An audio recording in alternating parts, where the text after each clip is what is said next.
Terry Smith and Fundsmith have delivered a 13.5% annualized return since its inception in 2010. His strategy? Buy good companies, don't overpay, do nothing. But in Q2 2025, Fundsmith made a move. They added Manhattan Associates to their portfolio during the Liberation Day market sell-off. Today, I'm going to reverse engineer this decision using Terry Smith's own investing framework to show you exactly what he saw in this company. And by the end, you'll have a complete quality investing checklist you can apply to your own research. Terry Smith has been remarkably transparent about his own investment process. Through 2 books and Fundsmith's owner's manual, we can extract a clear investing framework for him. And Smith looks for 5 key characteristics in every investment. First is high returns on capital employed. That is significantly above the company's cost of capital. Second, intangible, hard-to-replicate assets like brands, patents, or entrenched customer relationships. Third, resilience with low obsolescence risk. Businesses that won't be disrupted by the next innovation cycle. Fourth, organic growth with high reinvestment returns. Companies that can deploy capital at attractive rates without relying on acquisitions. And finally, strong balance sheets with high cash conversion. No accounting gimmicks, no excessive leverage. Manhattan Associates is the clear leader in warehouse management system software. If you've ever ordered something online and it arrived on time, there's a decent chance Manhattan Software orchestrated that journey. They help companies manage supply chains, inventory, omni-channel operations, which is extraordinarily complex. Think about coordinating thousands of SKUs across multiple warehouses, managing real-time inventory, routing orders efficiently, and synchronizing online and in-store operations. This makes Manhattan what I call a central nervous system software company. It's so deeply integrated into daily operations that losing it or changing it could literally jeopardize the entire business. This isn't productivity software that you can swap out over the weekend. This is mission-critical infrastructure. Fundsmith uses return on capital employed as a primary profitability metric. This formula is simple. It's EBIT divided by total assets minus current liabilities. This tells you how efficiently a company generates profits from every dollar of capital it employs, whether that's equity or long-term debt. Manhattan's return on capital employed is consistently high, demonstrating that the business generates exceptional returns without needing massive capital investments. And this makes sense for a software company. Once you've built the platform, incremental revenue requires relatively little additional capital. And you can see this play out on Manhattan's recent returns on incremental invested capital. And that's hit 209% over the last 3 years and 86% over the last 5 years. For every dollar Manhattan reinvests in the business, they're generating over $2 in additional operating profit within 3 years. That's exceptional capital efficiency. Intangible assets are non-physical competitive advantages, things like brands, patents, network effects, and most importantly for Manhattan Associates, switching costs. Once Manhattan software is integrated into a company's operations, it becomes incredibly difficult to replace.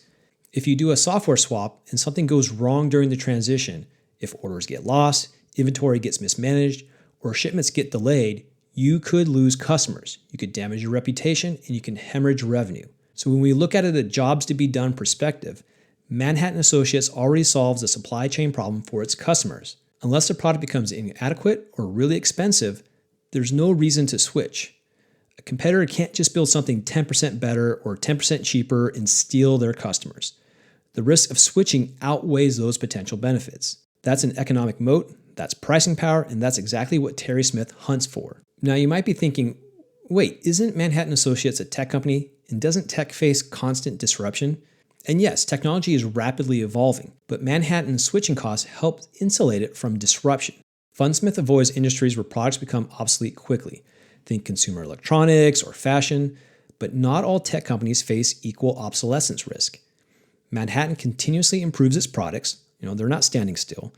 They migrated to cloud-based SaaS offering, then they add new features to that, and they adapt to the changing retail environments. And going back to the job to be done description, managing complex supply chain operations isn't going away. If anything, omni-channel retail is making this job more complex, not less, increasing demand for Manhattan services. So while Manhattan operates in tech, it's protected by structural competitive advantages that make it resilient against disruption. Terry Smith is skeptical of growth through acquisition. Too often, companies overpay for assets and destroy shareholder value. Manhattan has only made 4 acquisitions in the past 20 years. The vast majority of their growth has been organic, and they have 2 major growth catalysts propelling them ahead. First, they're converting legacy on-premise customers to their cloud-based SaaS offering. And about 75 to 80% of its customers have already converted. That remaining 20 to 25% represents near-term recurring revenue growth with high margins. And because this software is so mission-critical, Manhattan must wait until customers are ready. They can't afford to make mistakes during that migration process. Second, they're winning new customers driven by increased omni-channel demand. Retailers need sophisticated supply chain software to compete in the modern environment. These are predictable, high-return opportunities to reinvest capital, exactly what Terry Smith and Fundsmith are looking for. And the final piece is that financial health. Fundsmith actively avoids companies that need leverage to generate returns. That's banks, real estate companies, or heavily indebted businesses. Debt increases fragility and limits management's ability to make good long-term decisions. Manhattan's debt-to-equity ratio is just 0.16 times. Their free cash flow covers debt 6 times over. But Terry Smith also wants to make sure reported earnings translate into actual cash. Too many companies use accounting tricks to inflate profits on paper while cash flow tells a different story. And Manhattan's free cash flow closely tracks net income. So that means its earnings are translating into actual cash for the business. And if we look at its excess cash margin as defined in the book Creative Cash Flow Accounting, that remains small and relatively stable. Persistently high or rising excess cash margins could indicate that the company is using unsustainable accounting gimmicks to inflate earnings or hide deterioration in its business. When you combine high returns on capital with strong cash conversion and low debt, you get a business that can compound shareholder value for decades. So we've established Manhattan is a high-quality business. But did Fundsmith pay a good price? Terry Smith avoids complex DCF models. Instead, he compares a company's free cash flow yield to government bonds and evaluates its growth potential. Fundsmith most likely bought during the Q2 2025 Liberation Day sell-off when Manhattan's free cash flow yield jumped to 3% above its long-term mean of 2%.